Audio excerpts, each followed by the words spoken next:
Cherry lay on her side where the tide had lifted her, and coughed until her lungs were clear.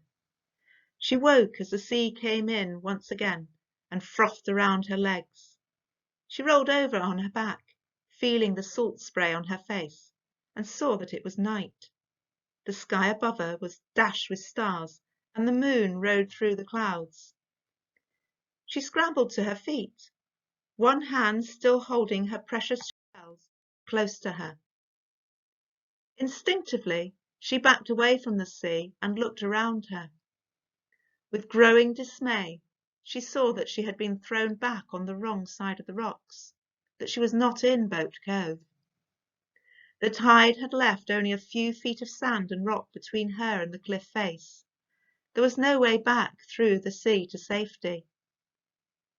She turned round to face the cliff that she realized would be her last hope, for she remembered that this little beach vanished completely at high tide.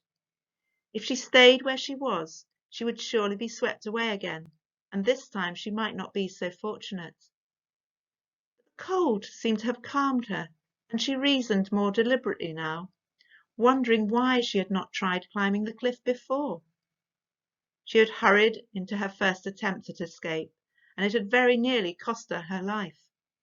She would wait this time until the sea forced her up the cliff. Perhaps the tide would not come in that far. Perhaps they would be looking for her by now. It was dark. Surely they would be searching. Surely they must find her soon. After all, they knew where she was. Yes, she thought, best just to wait and hope. She settled down on a ledge of rock that was the first step up onto the cliff face, drew her knees up to her chin to keep out the chill, and waited. She watched as the sea crept ever closer, each wave lashing her with spray and eating away gradually at the beach. She closed her eyes and prayed, hoping against hope that when she opened them the sea would be retreating. But her prayers went unanswered, and the sea came in to cover the beach. Once or twice she thought she heard voices above her on the cliff path, but when she called out, no one came. She continued to shout for help every few minutes, forgetting it was futile against the continuous roar and hiss of the waves. A pair of raucous white gulls flew down from the cliffs to investigate her, and she called to them for help, but they did not seem to understand, and wheeled away into the night. She stayed sitting on her rock until the waves threatened to dislodge her, and then reluctantly she began her climb.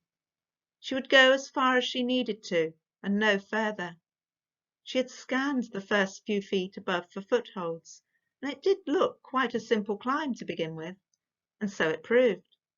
But her hands were numbed with cold, and her legs began to tremble with the strain almost at once. She could see that the ledge she had now reached was the last deep one visible on the cliff face. The shells in her jersey were restricting her freedom of movement, so she decided she would leave them there. Wrapped tight in the towel, they would be quite safe. She took the soaking bundle out of her jersey and placed it carefully against the rock face on the ledge beside her, pushing it in as far as it would go. "I'll be back for you," she said, and reached up for the next lip of rock.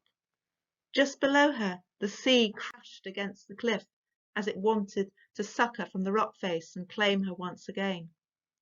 Cherry determined not to look down, but to concentrate on the climb. She imagined at first that the glow of light above her was from a torch, and she shouted and screamed until she was weak from the effort of it. But although no answering call came from the night, the light remained, a pale, beckoning light, whose source now seemed to her wider, perhaps, than that of a torch. With renewed hope that had rekindled her strength and her courage, Cherry inched her way up the cliff towards the light, until she found herself at the entrance to a narrow cave that was filled with a flickering yellow light, like that of a candle shaken by the wind. She hauled herself up into the mouth of the cave and sat down exhausted, looking back down at the furious sea frothing beneath her. Relief and joy surged within her, and she laughed aloud in triumph. She was safe, and she had defied the sea and won. Her one regret was that she had had to leave her cowrie shells behind on the ledge. They were high enough, she thought, to escape the sea. She would fetch them tomorrow after the tide had gone down again. For the first time now she began to think of her family and how worried they would be. But the thought of walking in through the front door all dripping and dramatic made her almost choke with excitement. As she reached forward to brush a sharp stone from the sole of her foot, Cherry noticed that the narrow entrance to the cave was half sealed in. She ran her fingers over the stones and cement to make sure, for the light was poor. It was at that moment that she recognized exactly where she was. She recalled now the giant fledgling cuckoo one of her brothers had spotted being fed by a tiny rock pipit earlier in the holidays. How they had quarrelled over the binoculars, and how when she finally usurped them and made her escape across the rocks, she had found the cuckoo perched at the entrance to a narrow cave some way up the cliff face from the beach.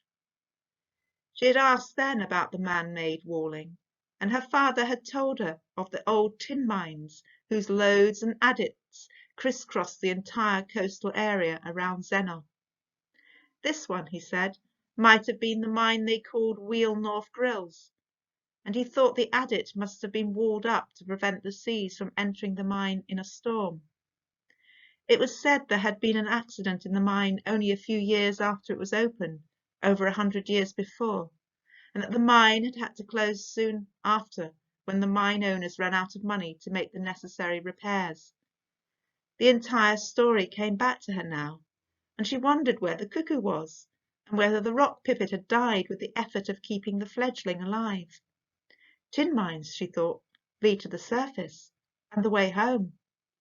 That thought and her natural inquisitiveness about the source of light persuaded her to her feet and into the tunnel.